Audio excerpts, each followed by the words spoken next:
Hello everyone, welcome to our channel. మా videos కనుక కొత్తగా చూస్తున్నట్టయితే మా ఛానల్ని సబ్స్క్రైబ్ చేయండి, లైక్ చేయండి, సపోర్ట్ చేయండి.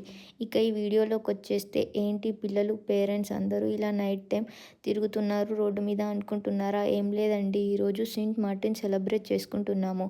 ఎవ్రీ ఇయర్ నవంబర్ 11కి సెయింట్ మార్టిన్ సెలబ్రేట్ చేస్తారు. The reason behind Saint Martin celebration ఏంటంటే, సెయింట్ మార్టిన్ అనే అతను రోమన్కి చెందిన ఒక సోల్జర్.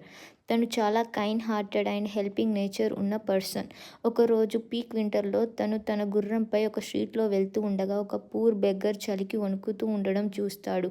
అక్కడ ఉన్న వాళ్ళెవరూ ఆ బెగ్గర్కి హెల్ప్ చేయడానికి ముందుకు రారు. కానీ సెయింట్ మార్టిన్ ఆ బెగ్గర్కి ఎలా అయినా హెల్ప్ చేయాలి అనుకొని తన దగ్గర ఉన్న షాల్ని హాఫ్కి కట్ చేసి ఆ బెగ్గర్కి ఇస్తాడు. అది చూసిన అక్కడ వాళ్ళందరూ తన హెల్పింగ్ నేచర్కి ఇంప్రెస్ అయి తనకి రిమెంబరెన్స్గా ఎవ్రీ ఇయర్ నవంబర్ 11కి సెయింట్ మార్టిన్ సెలబ్రేట్ చేస్తారు.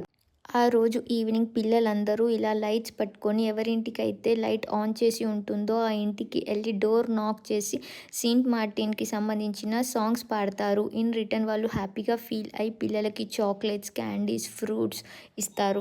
లాస్ట్ ఇయర్ మా పాప చిన్నది కాబట్టి మా బాబు ఒక్కడే వెళ్ళాడు. కానీ ఈసారి మా పాప కూడా మా బాబుతో పాటు జాయిన్ అయిపోయింది. వాళ్ళిద్దరూ చాలా బాగా పాటలు నేర్చుకొని వాళ్ళే వెళ్దాం వెళ్దాం అనేసి ఈసారి చాలా బాగా ఇంట్రెస్ట్ చూపించారు. ఇది జస్ట్ చాక్లెట్స్ కలెక్షన్ కోసం మాత్రమే వెళ్ళడం కాదండి. To share our happiness with others and to show hour kindness towards other people. పిల్లలైతే చాలా బాగా ఎంజాయ్ చేశారు. పిల్లలతో పాటు మనం కూడా బాగా ఎంజాయ్ చేస్తాం. మా పాప వెళ్ళిన ప్రతి దగ్గరికి తన నచ్చిన చాక్లెట్ దొరికేదాకా ఏదీ తీసుకోలేదు. వాళ్ళని రిటర్న్లో స్ట్రాబెర్రీ ఫ్లేవర్ లేదా, మీ దగ్గర ఆరెంజ్ ఫ్లేవర్ లేదా అని అడిగి మరీ తీసుకుంది తను. వాళ్ళు కూడా చాలా ఓపికగా మా పాపకి ఈ చాక్లెట్ నచ్చిందా, ఆ చాక్లెట్ నచ్చిందా అని అడిగి మరీ ఇచ్చారు. ఒకసారి మా పిల్లలు ఎన్ని చాక్లెట్స్ కలెక్ట్ చేశారో చూద్దాం రండి.